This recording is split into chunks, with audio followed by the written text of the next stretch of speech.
The question is, if this is true, if we are looking at talent more as consumers, does this change what we should be measuring?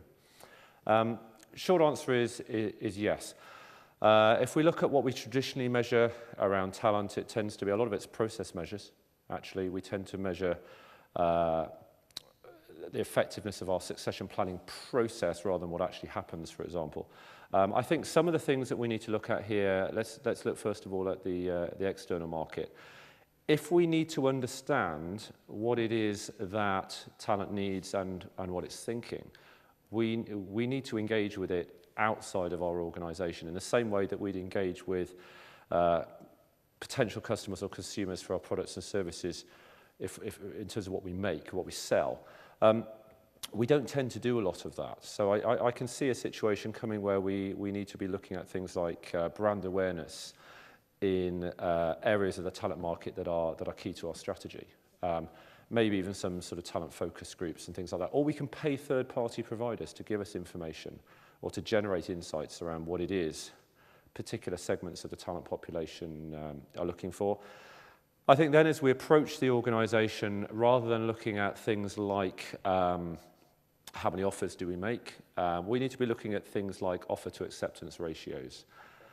So why? Well, if you're a talent consumer or career consumer, you may, for example, be holding down more than one offer at any one time. So just measuring the number of people who accept a role in your organization doesn't really tell you much. What you really want to know is how often are you the number one choice? And so I think if you start looking at offer acceptance ratios, that's something which I think can shed a light on that. Because if you're making a lot of offers, but you're only getting a third of those people accepting, that's telling you something about your employer brand. I think then within the organization, I think we have the opportunity to measure in more detail things like the performance management process. I think we have the ability to look at our talent processes and look at outcome metrics. For example, not just saying how many ready now successors do we have for a role. That's just a process measure. It just tells you how many empty boxes you've got. You need to be starting to look at when a vacancy becomes available, on what proportion of occasions is it filled by the named successor. And you need to be going back and beginning to say, for those people who we said were great 3 years ago, what happened to them? Did they stay? Did they go? Making it a little bit more specific. And I think we also need to start measuring in terms of segmenting our employee population as well, because strategic workforce planning can really help us identify those critical skills areas. The reality is we need to be more focused on smaller groups of employees who perhaps have a particular strategic importance to our organisation or competitive advantage, and really being able to cut our data so that we can see that. So, for example, just measuring attrition across the organisation doesn't really tell us anything. 15% is not neither good nor bad. The question is, it depends who it is. So if we can cut our data to be able to isolate key groups of employees, I think that's really critical. And then I think on the individual side, we need to be looking much more at generating data around career aspirations, around mobility, which is much more realistic, much less mass market, and much more driven by an employee-manager dialogue. Does that answer the question? In terms of our organisation is already beginning to respond to this, the short answer is yes. Not enough, in my view, but we are seeing some reactions to this. There are some organisations really beginning to grasp the fact that that talent out there are consumers of careers. There are organisations who are more and more doing away with specific phrases like employer brand and just talking about the offer from their organisation and really blurring the line between the product and service offer that they would give to the consumers of the products or services that they make or sell, and to talent, and in a way saying that they're the same thing.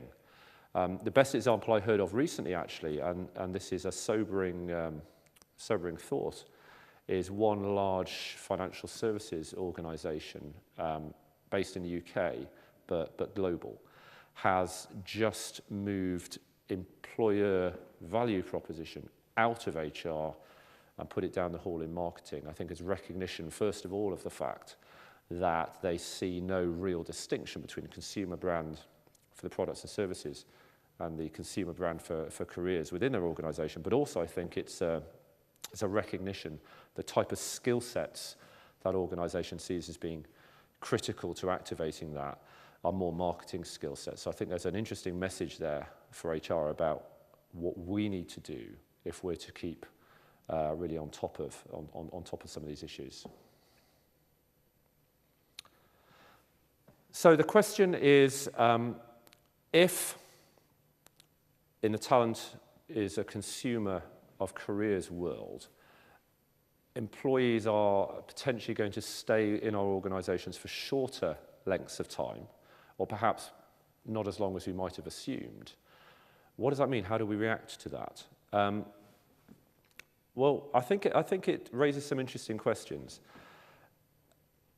One of the things that you see a lot is that we will spend an enormous amount of money finding and bringing scarce talent into our organisation, probably reward it quite well while it's here. And then it will leave, and the view is, have we got our money's worth? And often we haven't, because the break-even is, in our heads, a 5 or 10 year type of deal. I think we need to look at this much more commercially and say, well, if we are bringing someone into our organisation who has a very saleable skill, it would be great if we can keep them. But let's just make sure we don't overexpose ourselves in terms of the risk that they do leave before we've extracted the value that we need. So I would be looking far less at career structures where people came in and the view was, well, you do this role for 3 years and then maybe get your manager's job and then maybe do that and maybe do that, and in 10 years' time you'll have the type of job that you were talking about.